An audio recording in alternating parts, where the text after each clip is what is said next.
So here is Ash, pre-chopped off hand, and aesthetically pleasing. Looking at the shelf, it looks pretty good. Some people have complained about the likeness. Some people think it looks like that guy from Buffy the Vampire Slayer. Other people have said Bruce Wayne, and other people have said it looks like something else entirely. I think it's a good likeness of Bruce Campbell, especially when you look at it from different angles. Definitely has that Bruce Campbell look going for it. And of course, you want to be Bruce Campbell without that chin. Look at that. But looking at the head, there are some amazing details on this guy. The scarring looks fantastic. All those different marks there look pretty good. The hair looks pretty good too, I gotta say. I like what they did with that. Now, as for the body, I do love all these straps, but I will point out you may want to be careful. You don't want them to snap or anything. But the shirt looks great. You got some nice blood on there and whatnot. And then, of course, you got this open section here. I got some tattered looks. I don't know if that's standard with everyone's, but that is mine. Of course, we got the claw marks here on Ash's body. And then we got a bare arm here. And then we go to the pants. We got some blood that's dripped down. And then we got his boots, which look really good. And we got his belt here too. Bring that back in. And his boots look quite nice. And good old Ash here wearing some dirty socks. So all of that works out great. Let's just go ahead and break down articulation for you guys. So in terms of articulation, of course, the head is on a big peg there. It's all connected, one piece. But, let's see if I can reach under here. The head looks down, goes back a good amount, side to side, all the way around, and of course that Exorcist 360. Now, in terms of the arms, you see it exposed here, which is nice because normally we see all this covered up with clothing, but with Ash here, we got the one side open, so you can see the Mezco buck a little more. The arm does go up, does go down, and all the way around. And of course, if you want to turn that a little bit, you really don't have it there. But we do have a swivel and hinge at the elbow.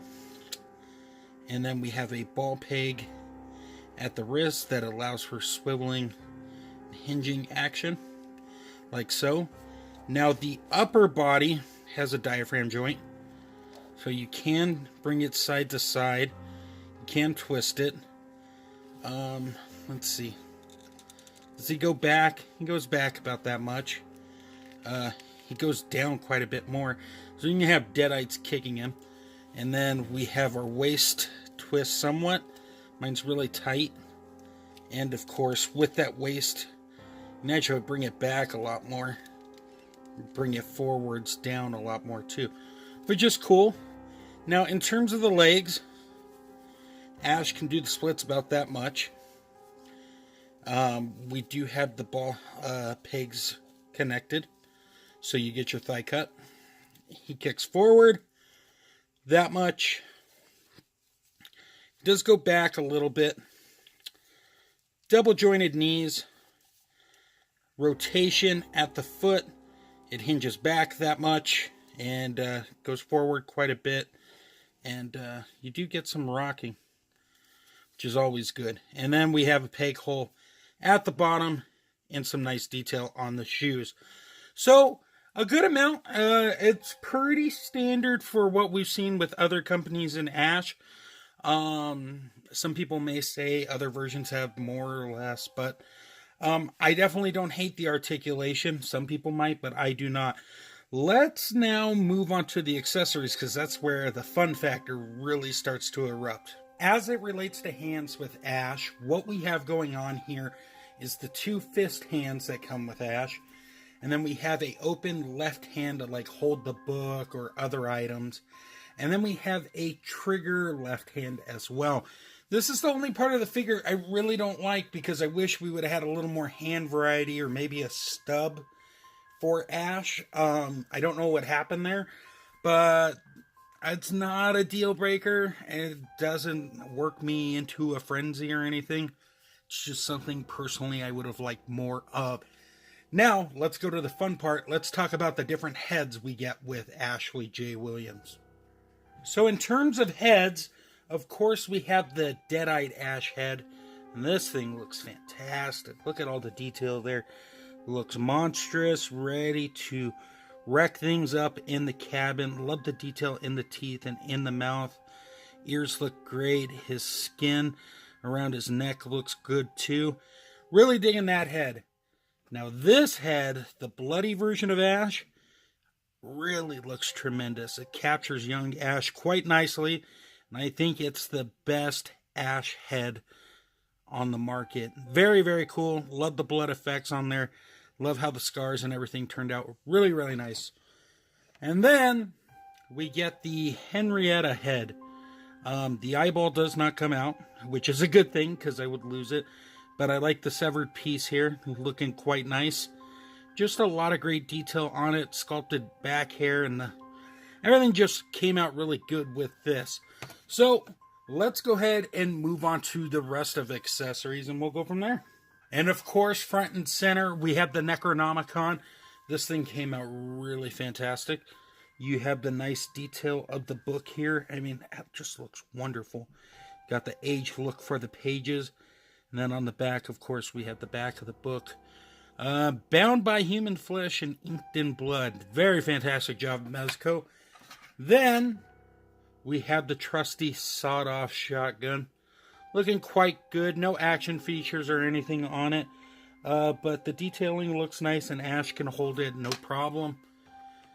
And then we have the possessed hand giving the finger to Ash.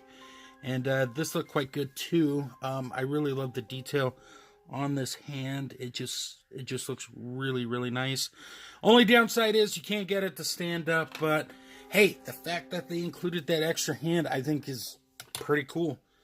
And then lastly, we have Ash's bloody chainsaw. Great blood detail on here. Of course, we got the chainsaw. This just plugs in very easily. Let me just bring Ash out here. You can plug it in and then rotate it and all that fun stuff. So that is nice. If I can turn it around, make it look good. So loving that. And then let's talk about the stand and Mezco bag and all that fun jazz. And here we are with the display stand for this Evil Dead 2 Ash. Very nice. Love the look of this. It's nice, clean, and sleek. And I will agree with everyone, having this thing, this stand, if you will, in your toy collection is the best stand in the figure game today. And then, of course, we got our Mezco 112 bag to store all our goodies. And then we have our flight display stand piece, so you can get Ash and some wacky poses and doing crazy flips and jumps and cuts in the air. So that pretty much wraps this part up. Let's run down the quick size comparison with some other Mezco horror figures, and we'll call this a day, everyone.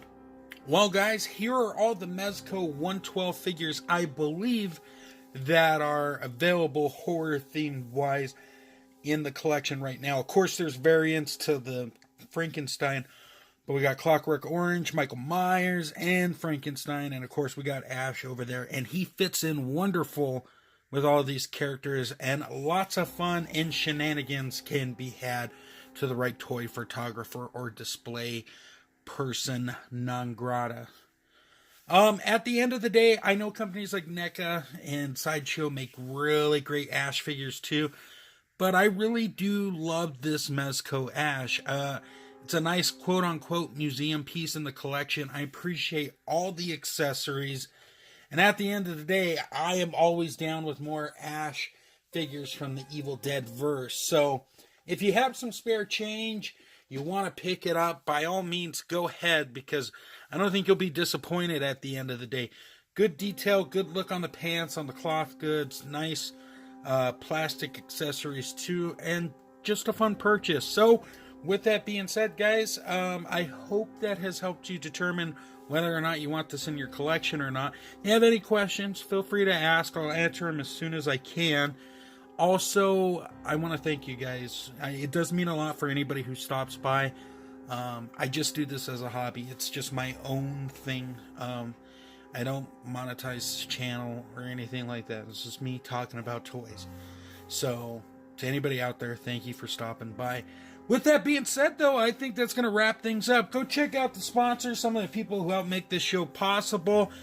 You won't regret it. And SlideShow at the end. Take care, everyone. And until next time, great googly moogly.